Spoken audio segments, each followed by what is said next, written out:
নির্বাচনে ডোনাল্ড ট্রাম্পের অবিস্মরণীয় জয়ে আমেরিকার ইতিহাসে সবচেয়ে বেশি ক্ষমতাবান প্রেসিডেন্টকে দেখতে যাচ্ছে গোটা বিশ্ব।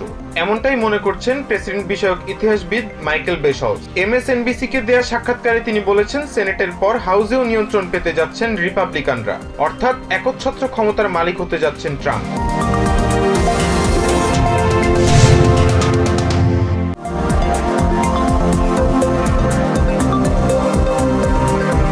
ডোনাল্ড ট্রাম্পের দায়িত্ব গ্রহণের আগে সীমান্তে শেষবারের মতো শরণার্থীদের ঢল নামতে পারে, এমন ধারণা করছেন সীমান্তবর্তী স্টেটের প্রশাসকরা। শরণার্থীরা দেশের মানুষের জন্য হুমকি হয়ে উঠলে তাদেরকে কারাদণ্ড দেয়া ও দেশে ফেরত পাঠানোর হুমকি দিয়েছেন টেক্সাসের গভর্নর গ্রেগ অ্যাবট।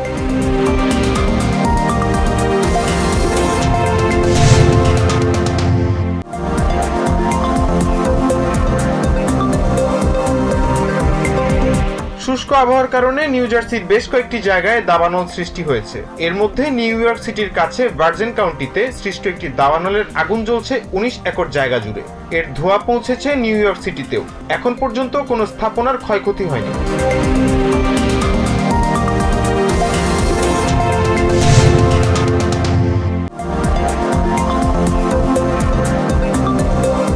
নর্থ ক্যারোলাইনার রাজধানী র্যালি শহরে একাধিক গাড়িতে গুলির অভিযোগে এক শিক্ষার্থীকে গ্রেফতার করেছে পুলিশ।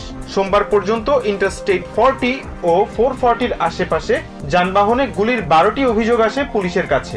এরপরই হত্যা চেষ্টার অভিযোগে অ্যান্ড্রু টমাস গ্রে নামের ওই শিক্ষার্থীকে গ্রেফতার করা হয়।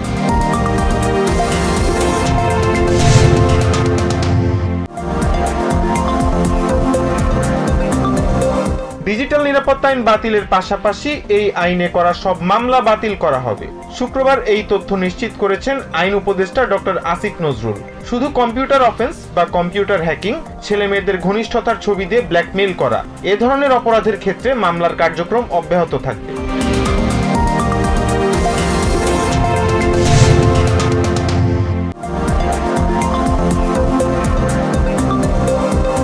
গণতন্ত্র বিরোধী অপশক্তি এখনো থেমে যায়নি বলে মন্তব্য করেছেন বিএনপির ভারপ্রাপ্ত চেয়ারম্যান তারেক রহমান। জাতীয় বিপ্লব ও সংহতি দিবস উপলক্ষে ভার্চুয়াল বক্তব্যে তিনি বলেন, গণতন্ত্র নিশ্চিতে মানুষের ভোটাধিকার নিশ্চিত করতে হবে।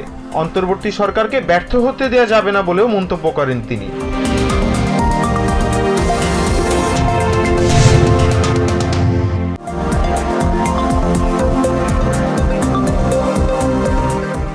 বাংলাদেশ জামায়াতে ইসলামীর আমির ডাক্তার শফিকুর রহমান বলেন, শেখ হাসিনার বিরুদ্ধে খুন, গুম ও হত্যা মামলা আছে, তাই আইনশৃঙ্খলা বাহিনী যখনই চাইবে ভারতকে তখনই শেখ হাসিনাকে ফেরত দিতে হবে। জামায়াত ক্ষমতায় গেলে একটি কল্যাণ রাষ্ট্র গঠন করা হবে বলেও আশ্বস্ত করেন তিনি।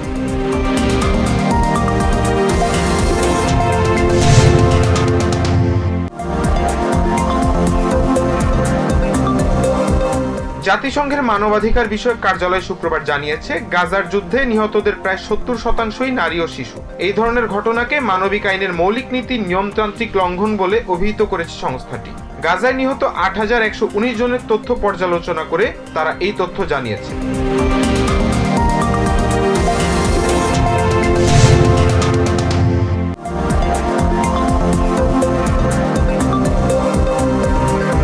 নেদারল্যান্ডসে হামলার শিকার হয়েছেন ইসরায়েলের একটি ফুটবল ক্লাবের সমর্থকেরা।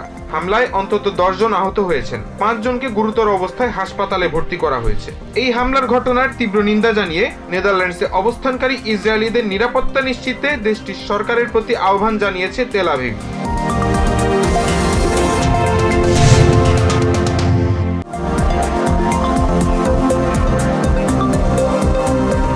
অ্যাডিলেডে সিরিজের দ্বিতীয় ওয়ানডেতে স্বাগতিক অস্ট্রেলিয়াকে 9 উইকেটে হারিয়ে সিরিজে সমতা ফিরালো সফরকারী পাকিস্তান।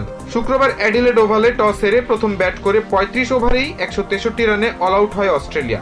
জবাবে 26.3 ওভারে 1 উইকেট হারিয়ে লক্ষ্য পেরিয়ে যায় পাকিস্তান।